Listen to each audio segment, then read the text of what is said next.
Seasonal greetings, everybody. Here is your friendly local, maybe not local, Ayurvedic practitioner.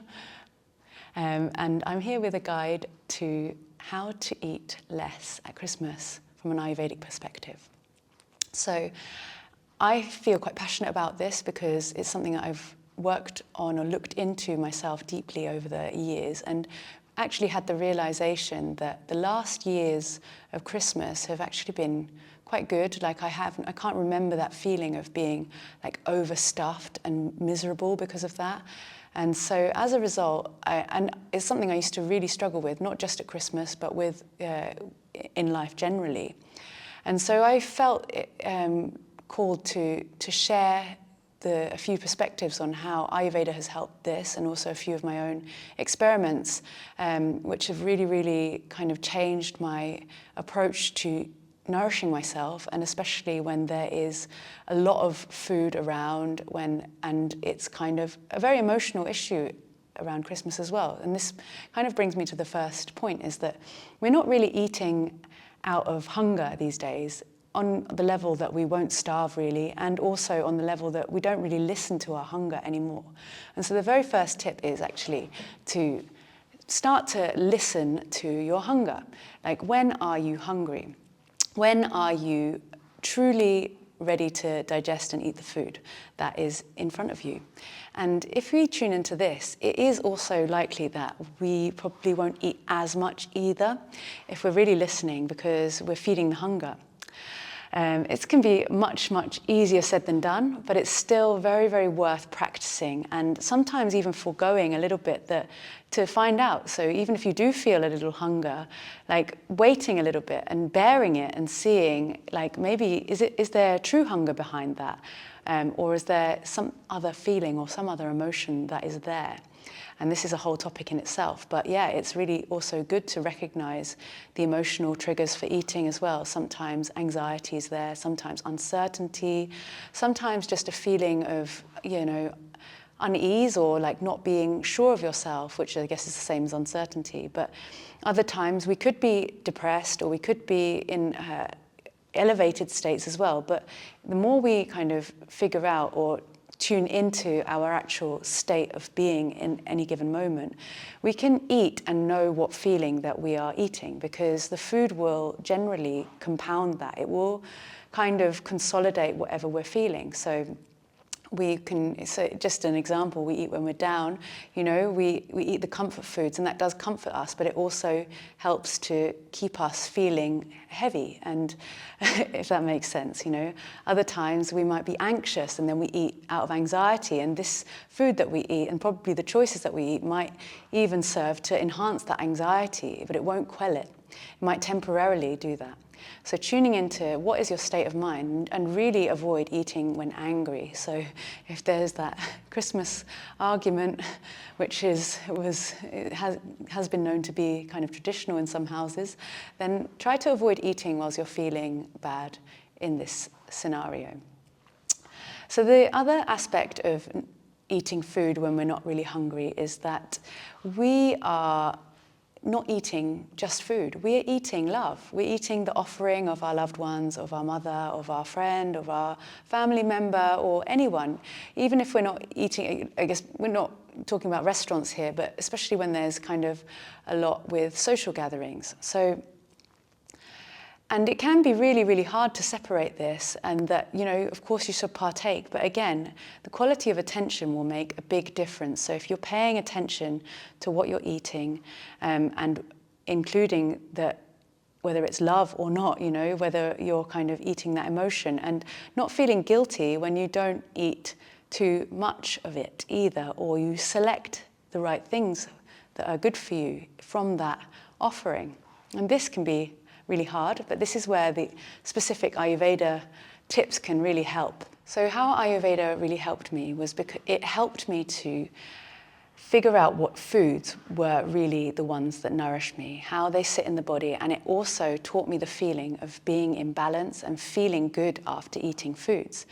And as I started to understand this and get this imprint of that feeling when I feel good and really pay attention to it, then it really helped my decision making about which foods I should eat and how much of it to eat.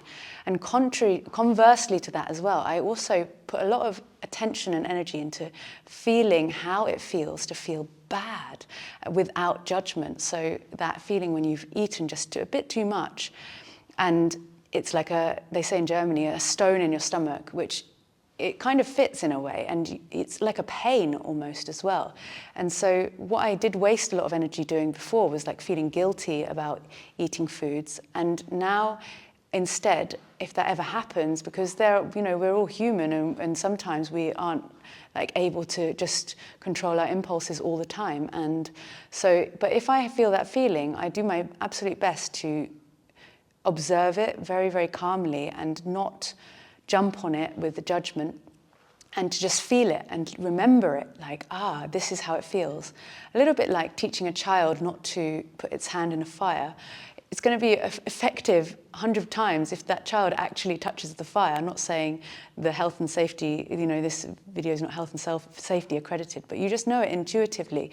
Once the child has touched the hot thing, they're never going to touch it again because they've got the experience of it. And so what I'm just encouraging you to do is to have an explorative and curious approach to challenges regarding food without judgment, and to just ingrain this feeling like, okay, now that's the memory. If I eat one more potato again next time when I felt like this is what it's going to feel like.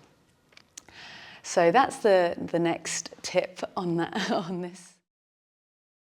So as you get more confident and more sure about the amounts, we can also, and how we feel good with certain foods, then it can be much easier then when we're sitting at the table and there's so many different things to recognize that if I overeat, I'm going to not be a very good company. And so this goes back to that emotional reasons for eating in the first place. So that it's a social event to eat, especially at Christmas time, we're not gathering, like the food isn't just there. It's part of coming together. It's part of togetherness. It's part of the joy of Christmas and the joy of all of that. And so for me personally, I don't feel very joyful if I'm stuffed up to like the turkey was. And I am not good company like that. And so what I try to focus on, especially in wintertime, because it's definitely a time where I don't feel actually like seeing too many people. But those connections, and that's the connection with myself, I want it to be of top quality. I want it to be really worth it.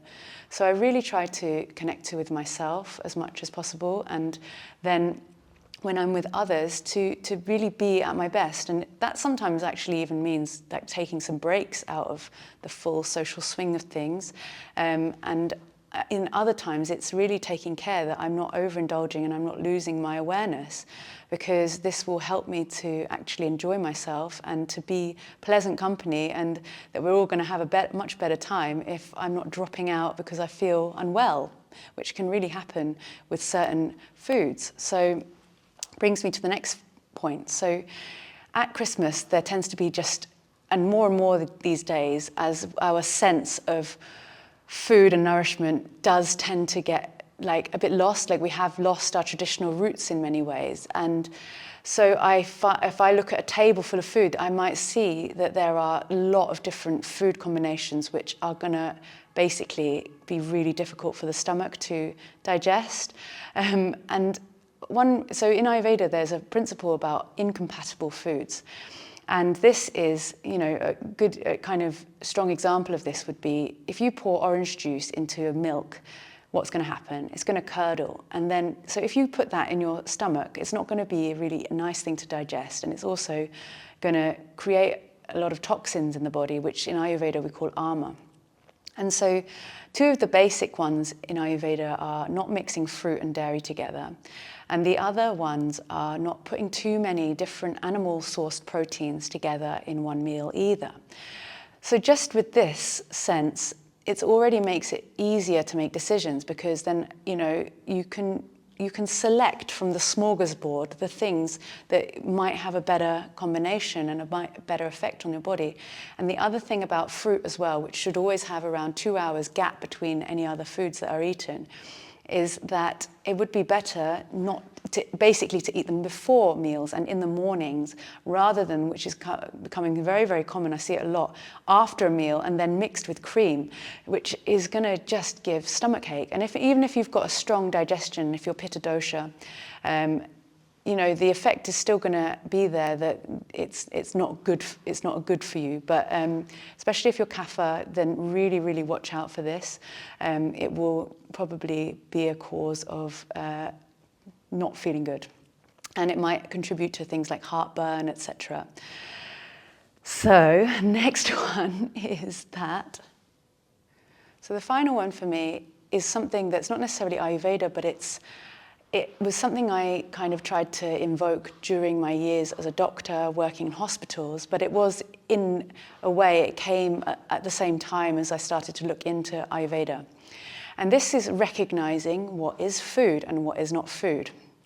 Because, well, just to give the example in the hospitals, at every single nurse's station, in every hospital everywhere, I don't know if there's some band somewhere, but there is chocolate covered, wrapped in plastic chocolates and sweets and biscuits. And at Christmas time, this multiplies exponentially, and it is really, really, you know, there. And what happens when you're a tired, running on low energy doctor, and you come to a nurse's station and you think, oh, I'll just have a boost. And so this happens, and then you feel absolutely awful. And this is the feeling that I remember many, many a time, feeling really terrible, even after just eating 1 or 2 of these things. And that's when I decided to kind of create some experiments. And this first one was saying that this is actually not food. And when I recognize that this is not food, then I just don't eat it, because I know that it's not going to nourish me. I know that it's not going to make me feel good. And so it's like my body's going, it's not food, therefore it's not to be eaten. You know, it's like recognizing the poison in it in a certain way. And this really, really helped me. And I replaced it instead with bringing things like soups and you know, always making sure I had something that was nourishing on my night shifts there that I could recognize as actual food. And so, you know, there are times, of course, where we will just, you know, partake in foods that are covered in plastic, like it's just part of modern living. I guess what I tend to do now is really take a very small nibble of it first to see the actual chemical reaction with my body and if it's going to be accepted or not. And sometimes it's like, okay, this could work, and other times it's like, no. I immediately can feel it. And so just disregarding these things, and there will still be plenty of real food to identify and to consume, and that we can be, you know, we're nature, you know, this is Ayurveda, this is the principle, we're nature, there's nothing like that's in us that doesn't exist in nature, the 5 elements. And when we eat food, pure food, real food that's not gone through a factory, we are, you know, helping the body to be connected to nature also. But when we eat artificial foods, just from this sense, it's very, very difficult for the body to feel that integration, that sense of coming home to itself, being a part of it all. And so I'll leave you with those tips, and I hope that you have a very, very beautiful and light feeling, easy to digest Christmas time with many, many beautiful moments with friends, family, and connections, and your true self. Lots of love.